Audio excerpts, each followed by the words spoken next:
नमस्कार दोस्तों, हमारे YouTube channel Guruji from school में आपका हार्दिक स्वागत है। हम क्लास 9th के इतिहास की पुस्तक का प्रथम चैप्टर फ्रांसीसी क्रांति के बारे में अध्ययन कर रहे हैं और पिछले वीडियो में हमने देखा कि वहाँ पे कुछ लिमिटेड जो लोग हैं, समृद्ध जो लोग हैं, जो कम से कम 3 दिन की दिहाड़ी के बराबर जो मजदूरी है उसके बराबर यदि टैक्स पे करते हैं उनको मताधिकार दिया गया और नेशनल असेंबली जो बनी उसका राजा पे नियंत्रण हो गया। उसके बाद राजा कहाँ संतुष्ट बैठने वाला था, उसके बाद क्या हुआ, इसके बारे में यहाँ पे अध्ययन करेंगे। फ्रांस में राजतंत्र का उन्मूलन और गणतंत्र की स्थापना कि किस तरीके से वहाँ पे राजतंत्र का उन्मूलन मतलब जड़ से समाप्त कर देना किया गया और गणतंत्र की स्थापना की गई। फ्रांस के राजा ने संविधान पर हस्ताक्षर तो कर दिए, उसने मजबूरी में नियंत्रण स्वीकार कर लिया नेशनल असेंबली का, संविधान के माध्यम से शासन करने की शपथ तो ले ली, लेकिन उसके मन में कभी भी ये ऐसा नहीं था कि ऐसा मेरे पे कोई अधिकार जमाने वाला हो, ऐसा कोई नियंत्रण करने वाला हो। और ये बात सुनकर जो आसपास के जो शासक हैं, जो भी फ्रांस के बाहर के शासक हैं, वह भी विचार करते हैं कि यदि ऐसा होता रहा तो हमारे राज्य में भी ऐसी घटनाएं घट सकती हैं, हमारा शासन भी जो राजतंत्र बना हुआ है वह संवैधानिक शासन की ओर बढ़ सकता है क्योंकि लोग जागरूक होंगे। तो इस वजह से फ्रांस के पास पहले तो ये इसके ऑस्ट्रिया इनके वैसे रिलेटिव हैं क्योंकि मैरी एंटोनेट जो है वो कहाँ की राजकुमारी थी, ऑस्ट्रिया की, और इधर ये पर्सा, ये दोनों से ये गुप्त वार्ताएं करता है कि आप मेरी हेल्प कीजिए, मेरा जो संवैधानिक राजतंत्र है इसको वापस राजतंत्र स्थापित करना चाहता हूँ, किसी प्रकार का नियंत्रण मैं नहीं चाहता हूँ, तो ये आप मेरे सहयोग करें। ये भी ये विचार करते हैं कि वास्तव में ऐसा हुआ और हमारे राज्य में भी संवैधानिक राजतंत्र हो गया तो हमारा तो एक अस्तित्व जो है बिल्कुल स्वतंत्रता का वो समाप्त हो जाएगा।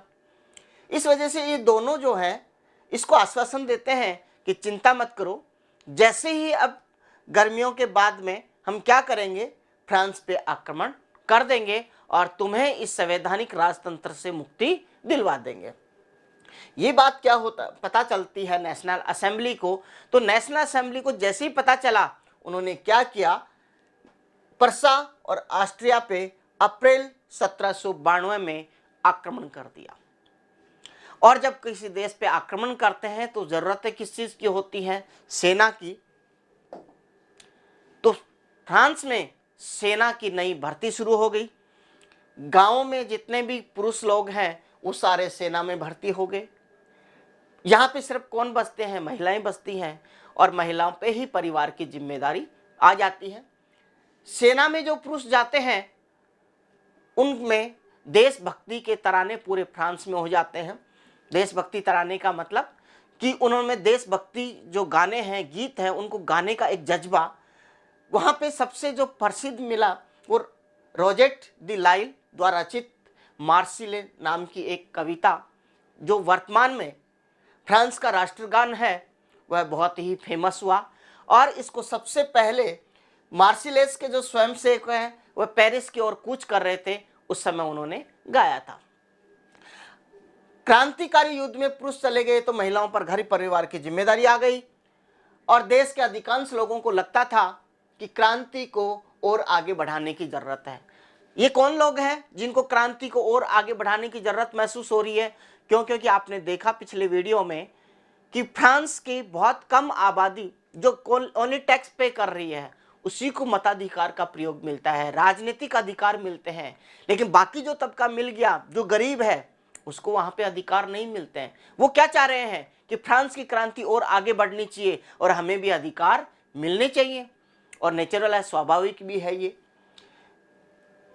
तो ये लोग क्या करते हैं, राजनीतिक क्लबों में सरकार की नीतियां और अपनी योजनाओं पर बहस करते हैं। कौन सा? जिसको अधिकार नहीं मिले हैं वो बहस करते हैं कि सरकार क्या काम अच्छा कर रही है और क्या नहीं कर रही है, और अपने विचार भी वो एक दूसरे से साझा करते हैं। ऐसे अनेक राजनीतिक क्लब बन गए, लेकिन उनमें सबसे जो प्रसिद्ध क्लब है वह है जैकोबिन क्लब। जैकोबिन क्लब का जो नाम पड़ा वो वहां के भूतपूर्व कॉन्वेंट ऑफ सेंट जैकब के नाम पे पड़ा। कॉन्वेंट का जो मतलब होता है वो होता है धार्मिक जीवन को समर्पित समूह की इमारत, कि एक ऐसी इमारत जहां पे धर्म की बातें ही सिखाई जाती है। और वहां का संत कौन था? सेंट जैकब, और उसी नाम पे इस इमारत का नाम पड़ा था। तो यहाँ का जो क्लब था वह क्लब में भी राजनीतिक चर्चाएं होती हैं। अब इसके सदस्य कौन कौन होंगे आप भी सोच सकते हैं। वही सदस्य होंगे जिनको मताधिकार का प्रयोग नहीं मिला, जिसको राजनीतिक अधिकार नहीं मिला। और किसको नहीं मिला?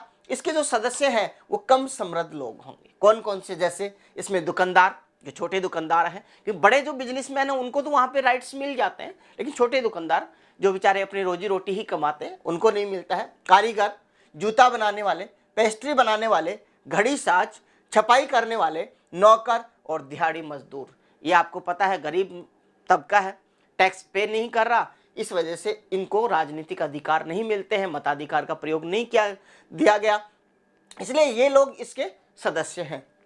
इनका जो नेता है वो है मैक्समिलियन रॉबेस्पियर। यह है जैकोबिन क्लब।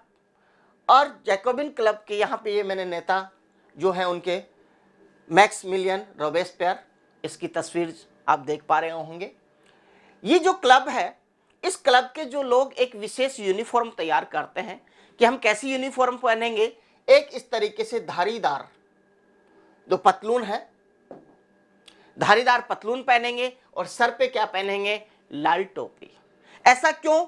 ऐसा इसलिए कि जो संभ्रांत वहां के लोग हैं, जो समृद्ध लोग हैं पहले से, वो वहां का एक परिधान है ब्रिजेश, वो पहनते हैं, जो घुटनों तक की धोती की तरह महसूस होता है, तो वो पहनते हैं।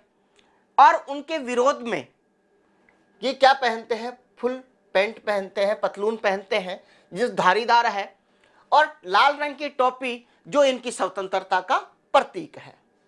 ये ऐसा इसलिए करते हैं कि ये जताना चाहते हैं कि जो ब्रिजेश पहनने वाले जो कुलीन हैं उनकी सत्ता समाप्ति हमने कर दी, मतलब उन जैसा हम पहनावा भी नहीं पहनते और यूनिटी भी महसूस होती है। इसलिए जो जैकोबिन थे उनको सो कुलांत के नाम से जाना जाता है।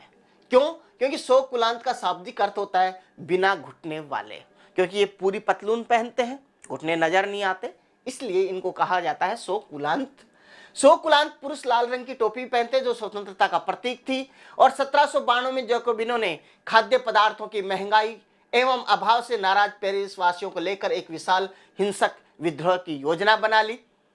10 अगस्त 1792 को ट्यूलेरिये के महल पर धावा बोल दिया। ट्यूलेरिये के महल में यहाँ का जो सम्राट है, राजा है, वो रह रहा है, तो वहाँ पे धावा बोल देते हैं और राजा के रक्षकों को मार डाला।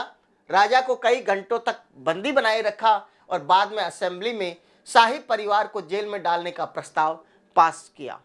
ये करवाया उन्होंने, जैकोबिनों ने जाके कि ये पास करो और इसको जेल में डालो। अब क्या हुआ? उसी के दबाव में जैकोबिनों का समूह बहुत बड़ा हो जाता है, उनके दबाव में वहाँ पे नए चुनाव कराए जाते हैं।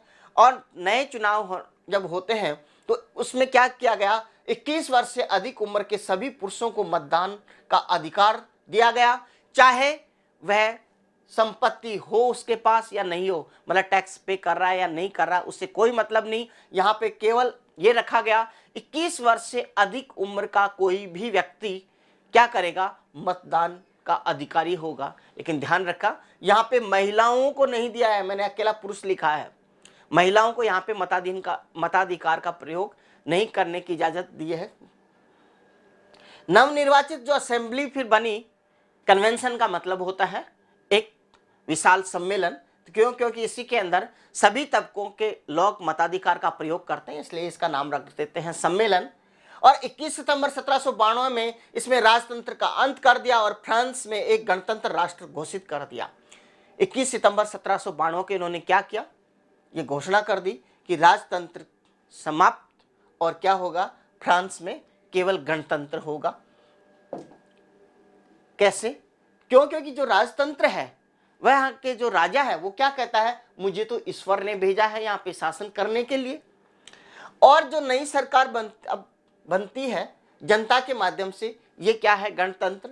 राजतंत्र का मतलब यहाँ पे मैंने बताया है कि सर्वोच्च पद पर जो राजा हो और ये पद आनुवंशिक हो, और जनता से जो निर्वाचित होते हैं वो गणतंत्र कैसे कि सर्वोच्च पद जनता द्वारा चुना गया व्यक्ति धारित करता हो। इस तरीके से वहां पे राजा को फांसी देते हैं। क्यों देते हैं इसके बारे में बता देता हूं कि जब वहां पे न्यायालय पे मुकदमा चलता है तो उसमें तय किया जाता है, ये न्याय के तहत या उस पर आरोप लगाया जाता है कि इसने अपने देश के साथ में गद्दारी की है और विदेशी ताकतें जैसे ऑस्ट्रिया और पर्सा के साथ में गुप्त वार्ताएं करके उनके माध्यम से यहाँ पे हमारे यहाँ पे फ्रांस पे क्या करवाना चाहता है, हमला करवाना चाहता है। इसका मतलब राजा क्या है, देशद्रोही है। और जब देशद्रोही है तो इसको क्या किया जाए, इसको फांसी की सजा दी जाए। तो इस तरीके से लुई 16वां को न्यायालय द्वारा देशद्रोह के आरोप में मौत की सजा सुना दी गई और 21 जनवरी 1793 को प्लेस डी ला कॉनकॉर्ड में उसे सार्वजनिक रूप से क्या दे दी गई, फांसी दे दी गई। और रानी जो मैरी एंटोनेट है इसका भी यही हश्र हुआ, मतलब उसको भी फांसी दे दी गई। इस तरीके से यहाँ पे जो राजतंत्र है इसका उन्मूलन हो गया और गणतंत्र की स्थापना हो गई।